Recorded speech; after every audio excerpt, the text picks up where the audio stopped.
Hey everyone, in this quick tutorial I will walk you through how to move money from your Robinhood spending account straight to your bank account in 2025 fast, easy and step by step. First of all, open your Robinhood app and tap the account icon in the bottom right corner. Next, tap the menu, that's the three bars in the top corner. From the menu, select transfers, tap withdraw.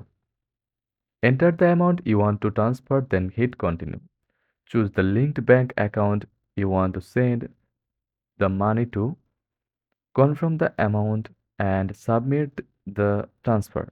Standard withdrawals take 3 to 5 business days to complete, but if you are eligible, you can do an instant bank transfer for a small fee.